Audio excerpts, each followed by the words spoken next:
Let us not sleep, as do others. There are many ways of promoting Christian wakefulness. Among the rest, let me strongly advise Christians to converse together concerning the ways of the Lord.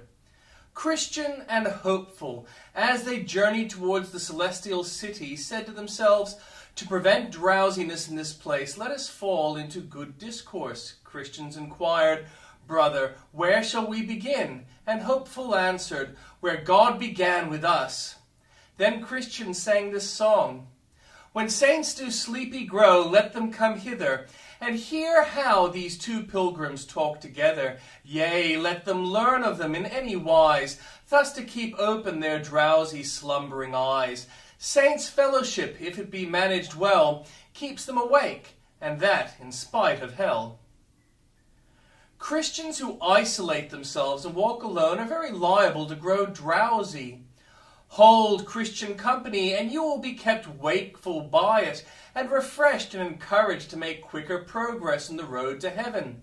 But as you thus take sweet counsel with others in the ways of God, take care that the theme of your converse is the Lord Jesus. Let the eye of faith be constantly looking unto him. Let your heart be full of him.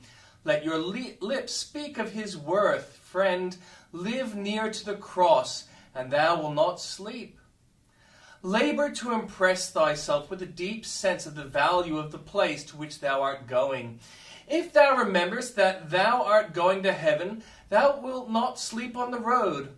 If thou thinkest that hell is behind thee, and the devil pursuing thee, thou wilt not loiter.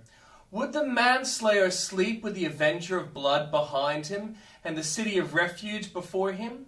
Christian, will thou sleep whilst the pearly gates are open, the songs of angels are waiting for thee to join them, a crown of gold ready for thy brow? Ah, no. In holy fellowship continue to watch and pray, that ye enter not into temptation. Say unto my soul, I am thy salvation. What does this sweet prayer teach me?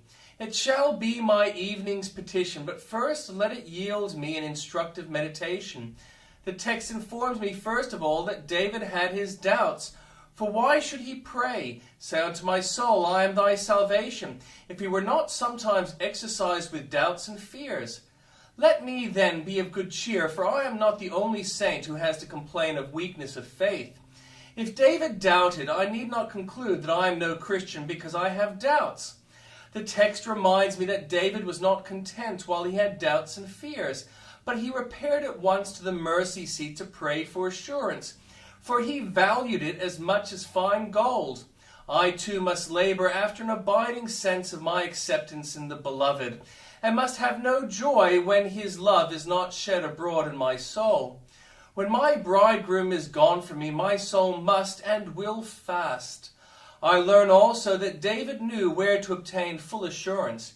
He went to his God in prayer, crying, "Say unto my soul, I am thy salvation." I must be much alone with God if I would have a clear sense of Jesus' love. Let my prayers cease, and my eye of faith will grow dim.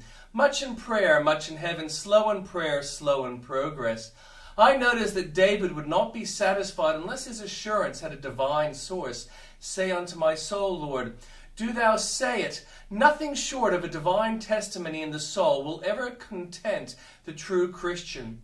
Moreover, David could not rest unless his assurance had a vivid personality about it. Say unto my soul, I am thy salvation. Lord, if thou shouldst say this to all the saints, if were nothing unless thou shouldst say it to me, Lord. I have sinned. I deserve not thy smile. I scarcely dare to ask it. But oh, say to my soul, even to my soul, I am thy salvation.